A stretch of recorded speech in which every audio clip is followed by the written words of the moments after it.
So we've been talking about the godly wife, and we are in the section that a godly wife respects her husband, and we've been going through, what does that look like in kind of practical ways, kind of teasing that out a bit. I'm going to finish this section and then take questions at the end, and then begin the last section, which is actually the longest section. And I have, including today, I have 3 more Sundays, and so I really got to get through it. But so I'm going to say, a few things, and then I'll take questions at the end. So the next part of how a godly wife respects her husband, be gentle and quiet, not harsh and loud. 1 Peter 3:4. Let your adorning be the hidden person of the heart, with the imperishable beauty of a gentle and quiet spirit, which in God's sight is very precious. So, men, as we've seen throughout the series, but especially in the lesson on men were made to be outwardly strong and inwardly strong, but God, of course, prioritizes a man's inner strength, meaning his strength of character. Likewise, God made women to be outwardly beautiful and inwardly beautiful, but he prioritizes the inner beauty of the heart. And 1 Peter 3:4, which I just read, is one verse that captures God's standards for this inner feminine beauty. So while external beauty fades with age, just as external strength, the strength of a man physically fades with age, external beauty fades with age, but that internal beauty ought to grow over time with age, because it is imperishable and eternal, as Peter says. And so what are the characteristics of a woman with this imperishable beauty? According to God, a beautiful woman is gentle and quiet. Just as men should pursue inner strength, women should pursue this inner beauty because that is what's pleasing to the Lord, and that's what conveys respect to her husband. Now, does cultivating a gentle and quiet spirit mean that women should be sheepish, that they're not allowed to talk in public, or that they need their husband's permission to ever speak? No, not at all. Peter is simply saying that feminine beauty is modest. And so modesty is a topic that's often relegated to clothing, but it encompasses really the totality of a woman's character and conduct. And so if the Lord says that a gentle and quiet woman is beautiful and attractive, that means a harsh and loud woman is unattractive. In fact, that's what Scripture says elsewhere. Solomon in Proverbs 7:11 says the woman folly, which Proverbs talks about a lot, the lady folly, lady wisdom, the woman folly is loud. And the King James translates it as clamorous. So a harsh and loud woman is not modest. That is not feminine. She's speaking and behaving in a way that draws attention to herself, which is unattractive, the Lord says. And it's unattractive to godly men. So what does this look like? Let's put some flesh on this, tease this out a bit. Well, a good example, if you're familiar with the show Little House on the Prairie, Mrs. Olsen. Does anybody know Mrs. Olsen? Some of the late... Exactly. You laugh because you know what I'm talking about. Most of the time, her husband is basically mortified by the things that she says and the things that she does. And everyone on the show, and including in the viewers, of course, are appalled by her behavior. Why? Well, because we intuitively know that this type of woman is unattractive. She's immodest. And immodest women are not acting in accordance with their nature. They're going against the grain of their nature. They're not adorning themselves with true feminine beauty. And so, practically speaking, kind of the harsh and loud woman, as we're describing this person, this is the type of woman that, for instance, tries to dominate conversations. We know what this is like. It's not good when anybody dominates a conversation. They regularly interrupt people, including their husbands. They tend to be argumentative, hypercritical, highly opinionated, unkind, rude, and even aggressive. They're just not pleasant to be around. And they tend to gossip as well. The Bible talks about women who gossip and meddle in the affairs of others, 1 Timothy 5:13. They're typically the women who publicly ridicule and criticize their husbands and children on social media because they crave attention and sympathy, which is enormously popular today. They'll broadcast things to the world like, my husband has this annoying little habit. What do you think about this, ladies? It drives me crazy. Give me your thoughts and opinions, on Facebook or Instagram. And they'll also sanctify their gossip in the form of prayer requests. My sister's struggling with this sin, so pray for her. My sister-in-law said this terrible thing to my brother, so pray for their marriage. It's really rocky right now. So, it's the idea that they don't share that kind of information with people who need to know in order to help rectify the problem. They share just because they love to share. And, they want the attention. There's even a self-righteous sense of satisfaction that they get by gossiping. So consider also this verse, Proverbs 11:22.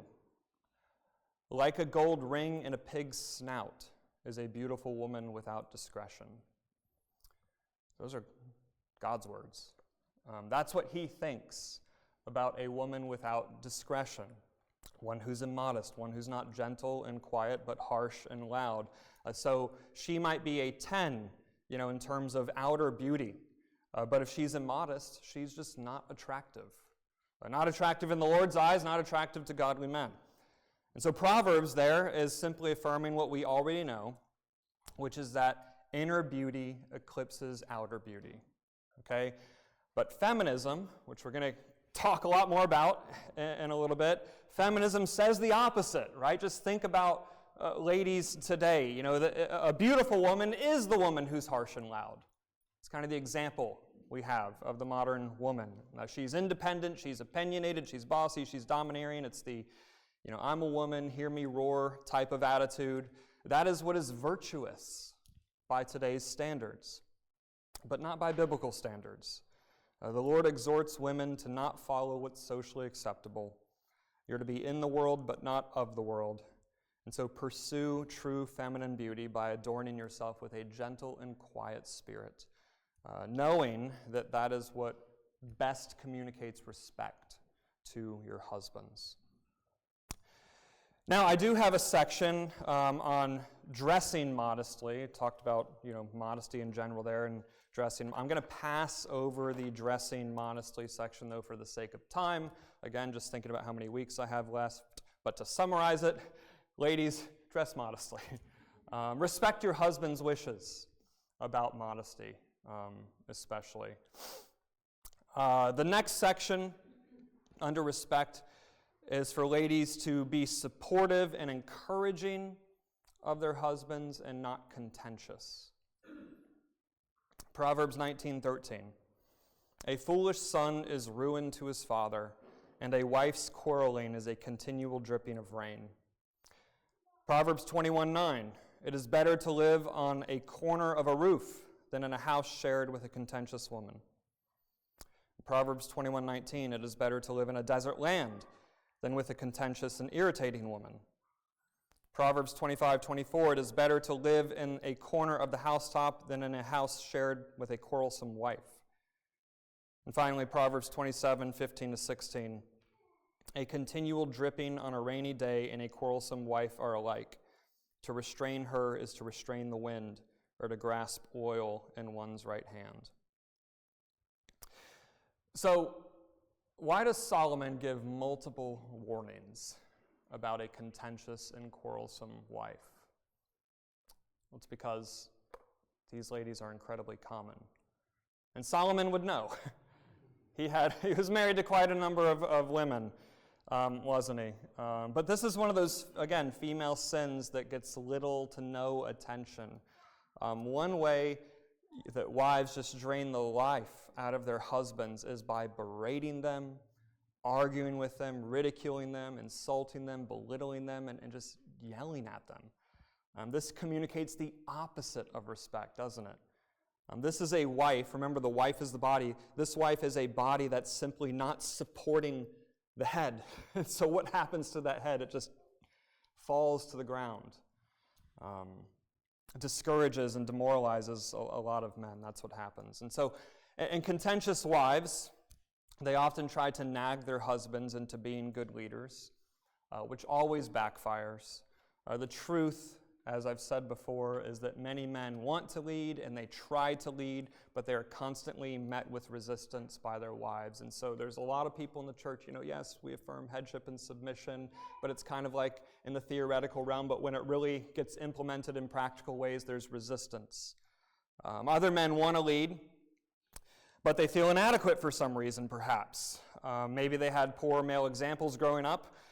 Maybe they're just untaught, or maybe they're demoralized because instead of being built up and encouraged to take the reins by their wives and supportive, their wives instead just constantly tear them down. Instead of nagging and criticizing and arguing with her husband, what if a wife said things like this? You can do this. I trust you. I support you. How can I help you with this? You're a great provider. Thank you for taking such good care of me and the kids. And how many wives say these things to their husbands? Not many. Yet these are the things that, as a man, they breathe life into a man's soul. Just as the husband has great power over his wife also has great power over him. She doesn't need to be the head of the family to have a lot of power. She has a lot of power, and that power resides primarily in her tongue. And so you have to use it responsibly. Understand, ladies, that you hold your husband's heart in your hands. The way you talk to him and about him matters. The way you respond to him matters. You can build him up or tear him down. You can cultivate his self-confidence as a leader or his insecurity. You can encourage his love or stoke the flames of his anger. You were made to help him, not hurt him. Men shoulder a lot of responsibility as the leaders and providers and protectors of their families. And so if you want your husband to love you well and to truly enjoy being your leader and provider and protector, to love doing it, then be his biggest cheerleader rather than his biggest critic. And finally, I'm going to end this section on a final word on love and respect. So a lot of marital conflict stems from quibbles about authority and submission. Okay, couples wonder, what do submission and authority look like in this situation or that situation or this instance? And there are endless examples about these things. But as important as they are, authority and submission, you have to understand, are not the only concepts operative in marriage. Okay, they're important, but they're not the only concepts there. You won't create a healthy marriage simply by establishing who's in charge. What makes a marriage healthy is a constant exchange of love and respect. When these qualities are front and center, matters related to authority and submission often become non-issues. They just tend to work themselves out. So a couple that's constantly fighting over issues related to headship and submission is a couple that's not exchanging love and respect. One or both of the parties isn't fulfilling their marital vows. A husband who loves his wife won't lord his authority over her, as Jesus says. He won't bark orders. If he wants her to do something, he'll ask gently and politely. Depending upon the circumstances, he may even ask his wife permission to do something like hang out with the guys because he cares about her schedule. He cares about her burdens, and he knows he has blind spots. He's not focused on getting his way all the time because he's putting her interests above his own. Philippians 2. Likewise, a wife who thinks first of her husband won't buck against his headship. He won't have to constantly assert his authority and just sort of pull out the authority card all the time. Why? Because she's submissive and respectful and honors his authority as the Lord calls her to do. She builds him up instead of tearing him down. She aims to do him good and not harm by being contentious. She's sensitive to his needs, just as he is sensitive to hers. She gladly submits to him because she values his leadership, protection, and provision. And so, In closing, think of authority and submission as really the structural guardrails of marriage. But the heart of marriage is that mutual exchange of love and respect. That is where your day-to-day life is lived. When husbands focus on loving their wives, and when wives focus on respecting their husbands, matters related to authority and submission become clearer, simpler to navigate, and they often just take care of themselves. And so I'll stop there. Thoughts, questions? All right. Gus, breaking the silence. Sticks and stones will break my bones, but names will never hurt me. There isn't a bigger lie in our generation. Men are not afraid of women for physical things that they can do. But emotionally, I think I heard it on Jerry Seinfeld once. George Costanza says, I don't know why I'm afraid of women. They scare me to death. Yeah. And the reason is their words can be cutting. And most men know they can't do much, they can't fight back physically. So I don't think women realize, maybe they do, but we men are vulnerable in that area. I'd rather get beat up by a man than criticized by my wife or my daughter. It's funny because there's a book that I appreciate that. There's a book I'm going to cite called The End of Woman by Carrie Gress. And she talks about in that book, and I forgot which section, but I believe she was quoting or referencing Jordan Peterson, who talked about, when men argue with men, like they know where they're at, they know what to do, like but when a man gets into an argument with a woman, like he doesn't know like how to respond to her. And I thought that was, and I think, experience bears that out. It's just, and to your point, you'd rather get beat up by a guy than just berated, And again, think of all those proverbs I read. That's 5 proverbs. I didn't look to see if there were more, but that's at least 5 separate verses about the contentious and quarrelsome wife. Better to be in a desert. Better to be beat up. Whatever. That matters. Like, it really matters. There's a lot of power in the tongue. And so, how ladies use their tongues in the home really matters in terms of respect and cultivating, again, a man's security and self-confidence as the leader, not tearing him down. Yeah, Bill. Yeah, it's interesting, speaking about this, and maybe it's kind of leveling the playing field a little bit in this regard, but in dealing with couples, sometimes in counseling, I've used the term meekness, which is a term that typically we never think of for a man, but we think of for a woman. And yet, the origin of that really, I have found out, even from scriptures, but also from, I think, Anglo-Saxon derivatives, things like that, it actually comes from a controlled strength. Mm-hmm. So I think that comes in place when it comes to the words and the deeds between couples and husbands and wives. Meekness means that I can control my strength by being, whether I'm physically or verbally aggressive towards my wife, and she also needs to have that meekness Right. to control what she says and what she may do. It's interesting. I've been seeing recent humorous quote unquote posts where a guy may be doing something and the woman has a pan behind her back, like she's going to smack him over the head with the pan. So it's the kind of idea that this aggressiveness is very common in both of us, whether it's physical or mental. Yeah. But in meekness, which Christ shows us in his own behavior, it is a controlled type of strength so that we don't have to respond to that person's words or their actions, because Christ did not respond. If we look at Christ, great picture of meekness. He could Right. have said things, and you even pointed out in the way he responded to the Sadducees and the Pharisees and the Sanhedrin in Mark passages, how he controlled his responses to things.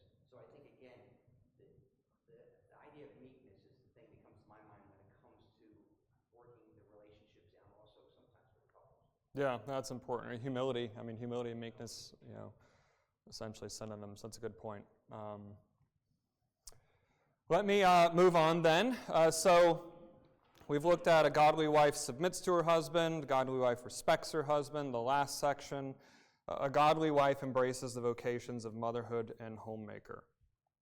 So this beginning part is going to be longer, but I'm thinking we're going to have time for questions. But I'm first going to kind of paint a picture of feminism's view of motherhood and homemaking. Okay.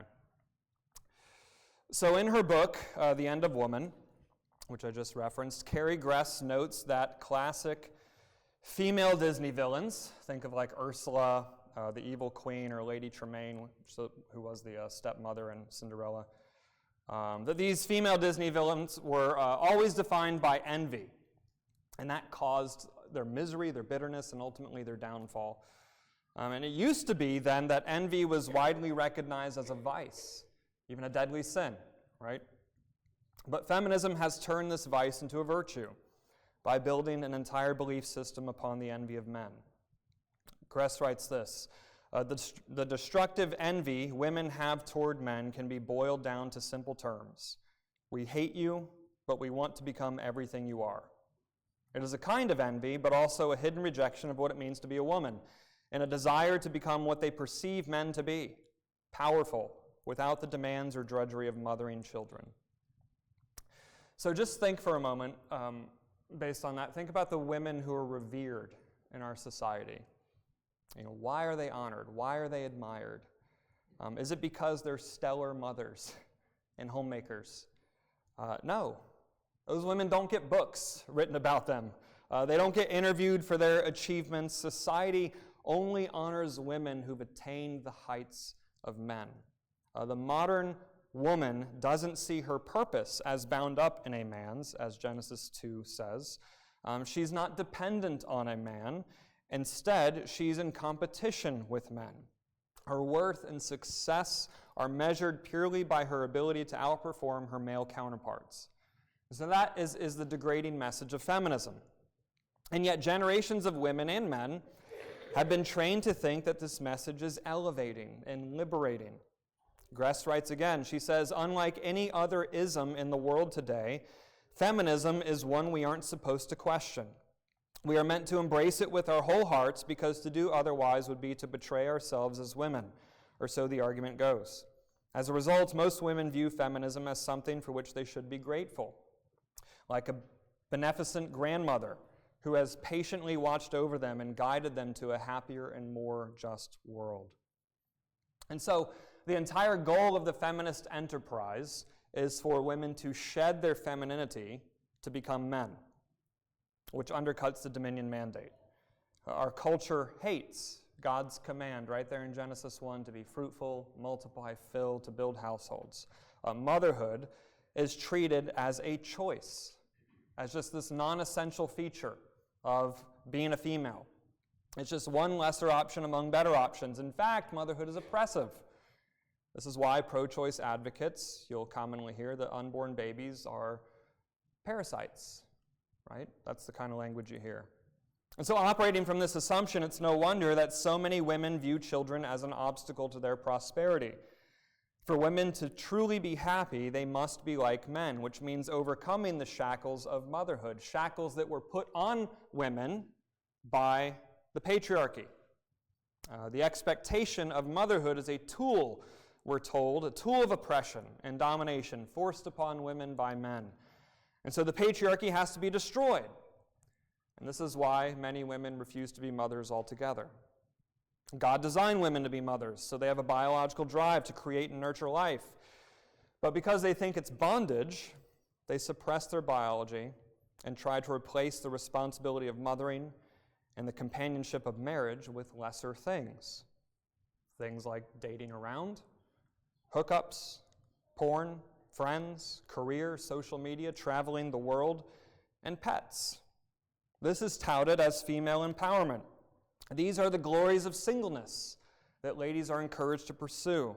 This is more appealing than doing the hard, sacrificial, yet more rewarding work of mothering. By intentionally choosing to replace motherhood with all of these lesser things, women are erasing the fundamental feature that makes them women. Gress writes, feminism's failure at root is the misdiagnosis of what ails women.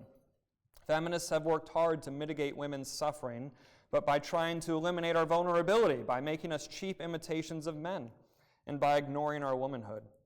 Setting off in the wrong direction, the prescribed fix can't really fix anything. Instead, it has erased women one slow step at a time. As those slow steps get faster and faster, women find themselves at risk of being erased from the movement that once purported to liberate them, finding themselves undefined in an increasingly progressive world. So, feminism claims, again, this is all we hear, to champion women's rights. But it ends up destroying the very idea of womanhood altogether. You'll even hear Christian women say things like this, that there is more to being a woman than motherhood. Popular Christian female influencers with thousands and thousands of followers say these types of things all the time. There's more to being a woman than motherhood. And some say this, granted, to sympathize with ladies who suffer from infertility, for instance, which is certainly commendable, but understand that this still misses the point. Infertility, we've talked about this, it's a tragic result of the fall. It doesn't mean in any way that a woman is less of a woman because, as we previously learned, being female means having the potential for motherhood. But infertility is not the norm, and thankfully, many infertile women still manage to fulfill that innate drive for motherhood that God has given them. They still manage to fulfill it through things like adoption. They know that's what they were made for. So is there more to being a woman than motherhood? Sure. But understand that womanhood is not less than motherhood. The entire female constitution, her body and her soul, is aimed at that vocation. And so statements that we often hear in the church that there's more to being a woman than motherhood, it does nothing but play into that feminist agenda. Feminism's deplorable view of motherhood is exacerbated in wealthy societies like ours. We have less children because they disrupt our comfortable and convenient lifestyles. Kids are a financial and emotional and physical investment. And so for many, they just do, cost-benefit analysis. The cons outweigh the pros, the benefits, and so they have less kids. Others might have a couple of kids, but only because they see them really as, decorative ornaments to their lives. Though they can't have too many of those ornaments, because then they'd get in the way of mom's ambitions. And so while a lot of ladies are still biological mothers, many never truly embrace vocational motherhood because they, at the end of the day, they worship their lifestyles, especially their careers. The 20th century's mass exodus of women leaving the home and going into the workforce is new. This is a sharp departure from the rest of human history. Both parents, it is the norm now for both parents to leave the home for work in the morning, and then what happens to the children? They're sent to daycare to be raised by strangers. Then the kids are transitioned to public school where they're raised by unbelieving teachers and peers. After school, the kids come home and raise themselves with the television, with social media and video games, because mom is out living the dream at work. And we wonder why there are so many problems with teens and young adults. It's because parents aren't parenting.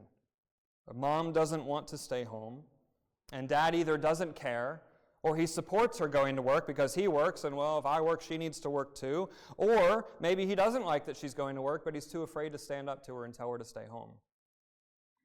Society is worse off for this. Kids are worse off, men are worse off, women are worse off. The number of teens and working women, you can look up the stats, I don't have them in front of me, but they're out there. The number of teens and working women on antidepressant and anti-anxiety meds is staggering. It is breathtaking. But it's all worth it, right? Because in the backwards thinking of feminism, the working mom, the career woman, that is the most important thing. God calls parents to sacrifice for their children. But that's reversed within the feminist paradigm. Children are totally expendable, even for many women who do have them. They don't sacrifice their careers for children. They sacrifice their children for their careers. The goal is to protect that idol of career because that's one of those things that feminists have fought so hard for. Now, after all, men aren't tied to the home by pregnancy and kids. So why should women be?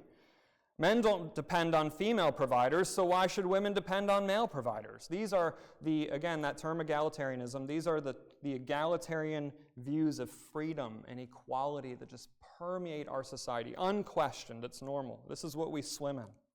And it's a big reason why the West has deteriorated.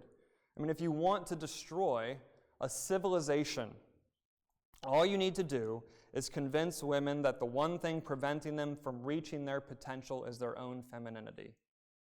Think about that. Feminism has accomplished that goal. The social and moral fabric of our nation has been torn apart by the lie that the biblical vocations of motherhood and homemaker, they don't just limit women, but oppress them. Think about this. When you ask the average husband why he earns an income, what will he say? To provide for his family. When you ask the average wife why she earns an income, what will she say? Because she wants to. That's just the truth. Now, are there cases where a wife must work out of financial necessity? Sure. But the average married woman who works outside the home does so because she wants to. That's what's been sold to her, especially think of young moms. That's what's been sold to them as their source of fulfillment and meaning and purpose. And now while work, of course, should certainly be fulfilling, the Lord created us for work. Early on in Genesis, we see that. But the ultimate reason that most husbands' work isn't self-centered. It's not some personal drive for fulfillment or happiness. It's others-centered. Their work is aimed at the greater end of serving their families. And this is why, for instance, men often stick it out at jobs they don't like. Because it's not about their happiness. They're willing to sacrifice their happiness for what's more important, for paying the bills and for putting food on the table. But the reason the average wife works is often, not always, it's often but not always self-centered. The man works for his family's survival. The wife works just because she wants to, or she enjoys it. And this isn't surprising, this mindset, given that we live in a culture of radical individualism, or some call it expressive individualism. It's one society that's self-centered, or that's centered on the self, rather, as the measure of all things. So that's the society we live in, of individualism, that the self is the measure of all things. We're a society that's obsessed, with personal freedom and equality. Think of, having the freedom to be and to do whatever you want, whatever makes you happy. That is seen as the unassailable right that is just fundamental to what makes you a human being. Nobody can tell you to not be happy and not pursue your happiness. That's what it means to be human. This is the self-centeredness that's woven throughout our society and into the fabric of feminism. And so older generations of women thought of their families before themselves, but the modern woman thinks of herself before anyone else. And this is the attitude that's been nurtured by feminist thought leaders for decades, centuries even, like Betty Friedan. Maybe some of you know that name. In 1963, she published her book, The Feminine Mystique, in which she described homemaking as, quote, a comfortable concentration camp. Let that sink in. These are the kinds of outrageous sentiments that have persuaded women to abandon the supposedly archaic and oppressive roles of homemaking and motherhood and flee to the refuge of corporate America for a more satisfying life. Because that, they're told, is where they'll truly flourish and unleash their potential. That is where they will make an impact on the world. And so for many women, the pursuit of a career, you see, is driven solely by this desire for personal fulfillment. And maybe along with it, there's the desire to show men that, I can do it too. And so egalitarianism and radical individualism have convinced multitudes of women that their personal happiness is the supreme goal of their lives. That happiness certainly isn't found by living God's way, because God's way involves self-denial. His way requires all of us to sacrifice personal happiness for the best interest of our families. Happiness is found only, women think, only when they're liberated from the prisons of their homes and bodies. And politicians, Hollywood, women's rights activists have programmed millions of people to believe that the purpose of women is not Genesis 1 and 2. It's not bound up in their husbands and children. They don't exist to nurture their families. Instead, they exist to serve themselves. And so this is the cultural conditioning that's led many women to defy God by deserting their maternal instincts and wedding themselves to a career. These are really the demonic beliefs that have led to plummeting marriage and birth rates. Birth control and abortion are seen as the sacraments of feminism. They sanctify women. Okay? They empower women to put off their sinful nature, aka just their femininity, and be conformed to the image of the ideal woman, the woman who's unshackled from children and free to worship the God of career. The abortion industry is fueled by women in the workforce. For a woman to be free, she must have the right to murder her children. That's the culture of death that we inhabit. Our nation is literally committing suicide through the mass slaughter of the unborn. As I said at the start of the lesson a few weeks ago, our society is built upon the skeletons of millions of dead babies who were sacrificed so women could be free to pursue careers and be promiscuous. Really. That's what it is at the end of the day. And our government is more than happy to encourage and incentivize this. And we even see corporations, I'll pay for my female employers, the boss, I'll pay for her abortion, blah, blah, blah. Why? Because more working women is more tax dollars. It's more revenue. It's of course, should we expect anything other than this? That's why politicians and corporations support this kind of agenda. In her book, Even Exile, Rebecca Merkel argues that being a successful woman in modern society means having a resume full of accomplishments that have nothing to do with the reason God made you. Even Christians look down on homemakers as if they're wasting their time and talents on inconsequential tasks. Homemakers are simply less than. They're seen as settling, and that's beneath them. Merkel writes this. She says, a woman raising her children is not only shaping the next generation, she's also shaping little humans who are going to live forever. The souls she gave birth to are immortal. And somehow our culture looks at a woman who treats that as if it might be an important task and says, it's a shame she's wasting herself. She could be doing something important, like filing work for insurance claims. And now while is doing insurance claims, is that important work? Is that meaningless work? No, it's not meaningless, but you see the point. The more glorious work for women, according to society, is not centered on the home. That more glorious work is always out in the world. And sadly, I'll end this section with this. Pastors and Bible teachers feed this attitude. They tell women that they're making enormous sacrifices by staying at home with the kids. And now, do mothers make sacrifices by staying at home with the kids? Of course they do. Just like fathers make sacrifices as leaders, providers, and protectors. None of it is easy work. The question there is, what's the sacrifice? The sacrifice is that women are giving up their dreams of happiness out in the world and settling for the lesser work of motherhood and homemaking.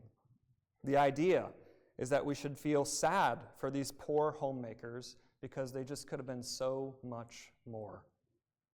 According to Merkel, Christians think this way because they, quote, don't see motherhood as a world of opportunities opening up, but rather a world of opportunities closing in their faces. I'll stop there. Thoughts? Linda.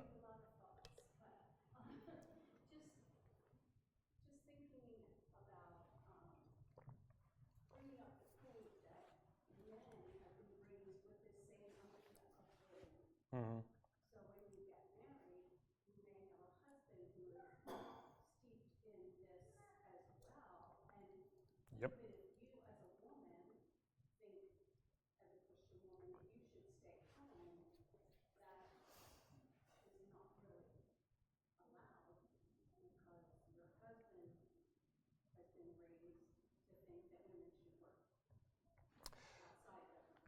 So is this an authority submission type of thing, perhaps? Yeah, I mean,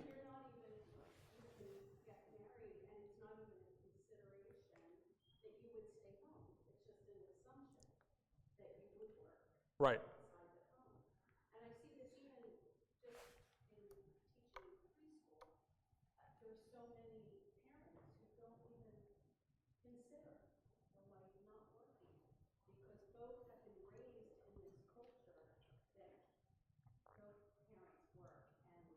Yeah. Yeah, no, it's absolutely true. I mean, a lot of men by default think this way as well. That I work, my wife should work, and push her out the door even if she doesn't want to go. That's true. It's also true, as I said, that some men want their wives to stay home and raise, but then the wife doesn't want to, because that's lesser work, being a mom and all that stuff. It's interesting because the trend with like Gen Z, men are trending more conservative, more traditional. Younger men are going to more traditional churches. Women, though, in Gen Z, again, our younger generations, are trending more progressive and liberal. And this is an enormous problem in the dating world. Not just the Christian dating world, but the dating world at large in our society, is because there's a lot of ladies who want a good provider, protector man, but the problem is, and those men are out there, but the problem is that the ladies, don't want to stay home and raise children because that's what those men want. And so this is like all over social media. Lots of people are talking about this issue in the dating world, and obviously dating is tied to marriage. Marriage rates declining because men and women in younger generations want different things. Men are trending more biblical standard, ladies away from scriptural standards. And again, I've made this qualification a million times, but it's not necessarily sinful for a woman to earn an income, but we got to establish the rule of Scripture first before we get to those exceptional situations. But it's just interesting to observe these patterns in the general population, especially with younger generations, because we want to raise them well. Especially in the church. So yeah, there's a lot of problems in the dating world and in the marriage world with the younger groups because of these men and women are at odds with this very stuff. Lori. To throw another element into it, it's been about 20 years since Paul and I did financial counseling with couples, but we did a lot of financial counseling with married couples who were pretty much destroying their life with debt. Mm-hmm. And what we realized working out budgets with these people is it's very, very difficult to live on one income, especially in New Jersey. Mm-hmm. Michigan maybe. Anyway, and then so subsequently, these families would incur so much debt that it was killing their marriage, it was killing their family, so to speak. And our advice often would be, okay, sell your home, and then sometimes was accepted, not accepted, but also to the woman, you need to go get a job to help get your family out of this mess. So there's that whole financial element, and it's all well and good, and I thankfully was a stay-at-home mom. I thought I was a stay-at-home mom, but it's really hard. Mm-hmm. Yeah, no, it is, and that is a problem that's made this more difficult, is even for families who want to, embrace these traditional roles, and mom wants to stay at home with the kids, especially while they're young, and all those types of things. We do, I mean, everybody's been talking about egg prices for a while, because eggs are out, inflation is outrageous and all those types of things. I think an element to this too, though, is, and this is not an easy sell, but it's something that a lot of people don't want to talk about in these situations. And granted, it is, like, a lot of families are, out of necessity, needing to be more two-income families for this reason. But another thing is, what are you willing to sacrifice for mom to stay home and raise the kids while they're young? Are you willing to move to another state where you don't have 12 grand in property taxes like you do here, at least. Not that I'm telling everybody to move. But you know what I mean? It's like these are things that like sometimes we don't want to entertain, but you know, a lot of people have moved in the past 5, 6, 7 years for these very reasons. They're going to red states. Let's be honest, because the red states are the better states, economically and for a lot of other reasons too. They just are. You know, it's hard living in this state. You know, I get that. Cost of living is exorbitant. But that's one of the things is like we could go the 2-income route, and that's not necessarily off the table because we have to adapt. You know, we need to live out the rules as best we can, but also we live in a world that is not ideal. So circumstances, you know, we have to take those things into account. But along with that is, can we downsize and cut costs in extreme ways that we never thought possible because we just feel it's so important, you know, for mom to be home and to raise the kids, you know, in their formative years. And then maybe we'll send them to, you know, Christian school, I don't know, or something like if we have the money for that. But, you know, it's willing to ask those difficult questions and make those hard choices too. Yeah, Melinda.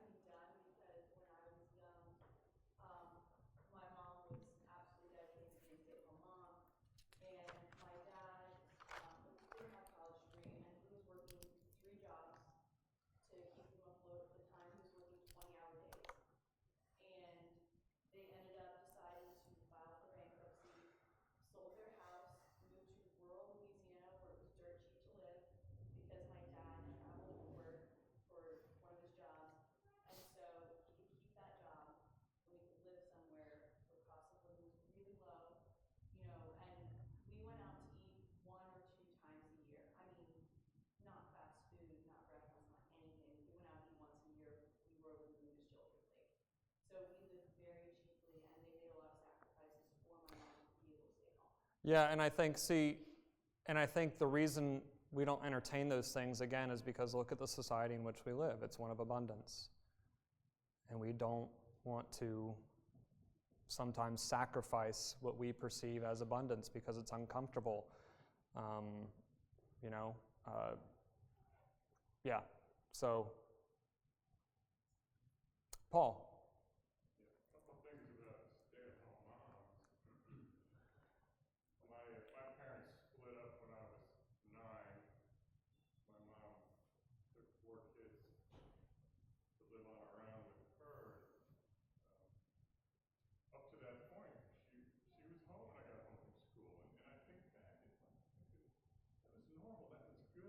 Mm-hmm. After that, as you said, we were raised on television after school. All 4 of us, 3:30 to 5:30, 6 o'clock. Granted, in your day, maybe there were better TV shows to be raised on.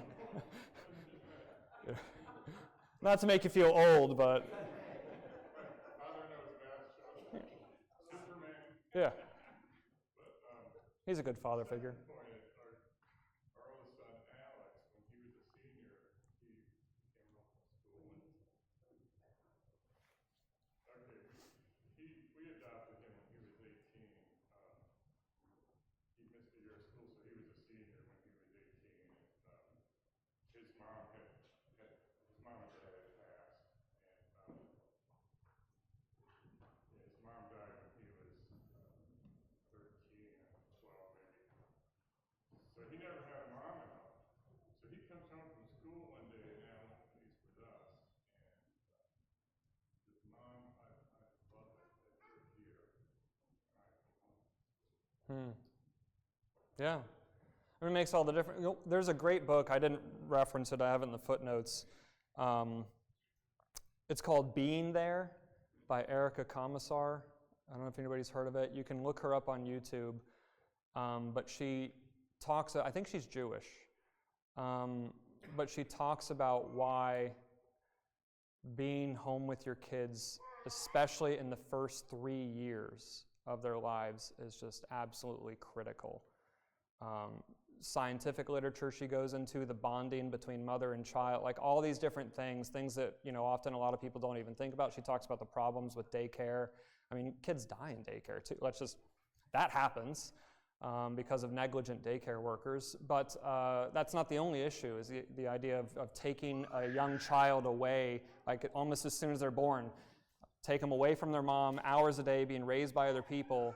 Like, she gets into a lot of the details of why this is so harmful and causes infants to have anxiety, but this is just normalized in our culture and all these things. But anyway, you can look her up on YouTube, Erica Commissar. She has great videos about this as well, but she also has a book. Sam, did you have your hand up before? Yeah, I was just going to say that I think that we live for Gen Z. I think that the expectations for the average Gen Z young adult for life are just totally outrageous. I mean, I think you look at what people had like 100 years ago, and they Yeah. were normal families, one income, father doing a blue collar job, and they're living in row homes and like no yard, and like that was normal. And now it's like you have to have 3 dogs and a 5-bedroom house and a huge yard that you're never going to go in because you don't own a home. And it's just like, I think that as Christians, our expectations have to be so much different because we do live in a bad economy. Just to say, like, mom being home is worth literally anything. Like, dad not being there a lot, mom working really hard to make all the meals, and just Christian women like rolling up their sleeves and putting the work that it takes to raise your kids on your own is a lot in this economy. Yeah. But I think that if we had realistic expectations, it would be easier. Yeah, no, that's definitely true. Again, it's our society of abundance. It's also true related to that, that these younger generations, Gen Z and millennials, I mean, not to throw the boomers under the bus here, but I kind of am. But it was really sold on these younger generations that, once you get a 4-year degree, like you'll be making 60 grand out of college, all these things. And people have YouTube videos about this. Gen Zers and millennials, like, that was a lie. And it hasn't worked out that way. I have my 4-year, I have a PhD and I'm working at Starbucks.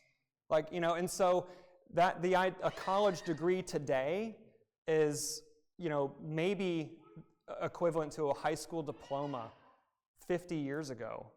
It's like a college degree. And I'm not saying like college is a total shame, like never do it. I already talked about college, but it's just the idea, like, that's why there's these expectations of kind of abundance. I think at least one facet to it with these younger generations is because it was sold to them by older generations.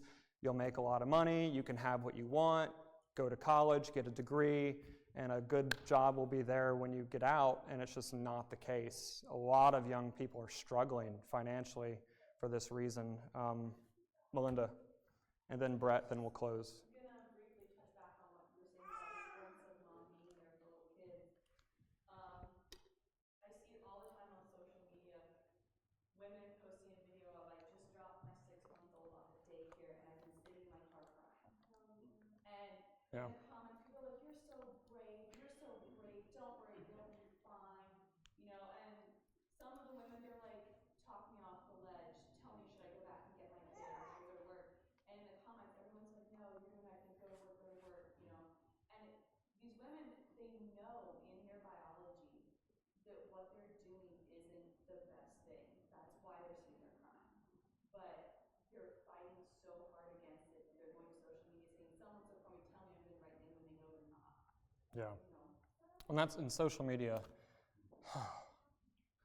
Blessings and curses, a lot of curses. I mean, it's just, that's where a lot of people go, men too. But a lot of people go to social media for their life counsel to strangers they don't even know, just commenting on a post. Oh, yeah, what you said sounds pretty good. It's just like, no. So yeah, social media is where, like, that's the marketplace of ideas today. Brett, then we'll close in prayer. I have a very strong position when we talk about two incomes and necessary and so on. So maybe you can refute it or so on. And that is the pre-war and boomer generation mentality of Yeah. Pull yourself up by your bootstraps. Good luck, peace out. Do it on your own is wholly unscriptural and needs systemic repentance from the culture and the church. If we as a church and as a culture and as a community are not extending generational wealth to our children and those around us, we are committing heinous sin against them. And there is no such thing as I'm doing it on my own. Yeah. If my children or our children say, I am on my own and I have to, my parents are alive, my church is alive, and I have no help, then shame on you. Mm-hmm. Yeah, I mean, it's the idea, like, we believe in a strong work ethic. 2 Thessalonians 3, if you don't work, you don't eat. That's God's word. But yes, this idea, again, it was kind of in the boomer generation, well, I worked hard, I'm a self-made man, so that's how I want my kids to be, I'm not going to help them kind of thing, you know. That is totally unscriptural. It really is. Like every man, should aim to leave a financial inheritance to their son and their daughter. The grandson, Proverbs even says, a good man leaves an inheritance to his grandchildren. Don't we want to aim? We should aim for that. And so yes, this whole, I pulled myself up by my bootstraps, which is great. I mean, maybe that was what's necessary, but because of that, therefore, that's what my kids need to do. And you know, I'm just not going to, like that. Again, yeah, I agree that idea is just hateful, I think, and unscriptural. With that encouraging note, it was a good comment. Let me close in prayer. Father in heaven,